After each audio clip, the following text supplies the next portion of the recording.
There's a story from many years ago about a man who was given the death penalty for killing a police officer.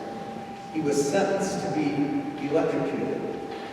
And when the day of his execution came and they went through the process of preparation, strapping him into the chair, and then the warden walked over to him, read the sentence, and asked him if he had any words that he would like to say. With just a bit of emotion in his voice, he looked up and he said, "It all started with a quarter. I stole a quarter when I was a kid from my mother's purse. And then I stole 2 quarters. Being tempted for more, I then stole a couple of dollars from her wallet.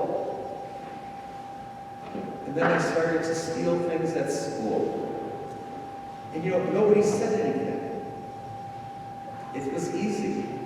It seemed all right. It really didn't hurt anyone. So then the temptation kept growing in me, and I swiped a couple of things from a grocery store, and then a gas station, and a drugstore. And it just kept building. I wanted more. As I got older, the temptation was there, and I got a few friends and convinced them, let's break into a couple of places. We can do a lot more. And so we did. And no one ever said anything again. It was easy. And the temptation just kept growing. And then we decided to rob a bank. And that's when I shot and killed a police officer. It all started with a quarter. This story is kind of a usual story about sin. Generally, it starts with something small, a quarter. Hitting your brother or sister. Getting high on some beer, maybe something a little bit stronger. An unkind thought. An impure desire or curiosity. A small disobedience. Egotism. The thought, I'll do it my way. When not checked, it can lead to robbery, addiction, abuse, violence. In today's gospel reading, Jesus resisted 3 very big temptations: pleasure, honors, and fabulous riches. To try to keep Jesus from his mission to save all of us, the demon of all demons tempts our Lord to turn stones into bread, to satisfy his hunger, to seek the honor of being upheld by angels, no less, to be tempted to gain the wealth and subservience of all the kingdoms of the world. Jesus only had to bow and worship the devil. We are also confronted with temptations and must struggle with demons of all sorts. Sometimes we fail. I know that I certainly have. Self-sufficiency, ignoring our interdependence on God and others. We imagine we can do whatever we want, however we want to do it, whenever we want to do it. Seeking pleasures in any way possible and at any cost. The temptation for power. And then there are times when we may mentally classify ourselves as superior or better than others. Prejudices. Oftentimes these temptations may start in simple, small ways. The devil is very cunning.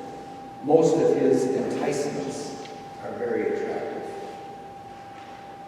On the other hand, by using the same reasoning, if you want to do something great for God, You can start with something very small. A good thought, a wish, a little prayer. Think of a small way to say or do something kind.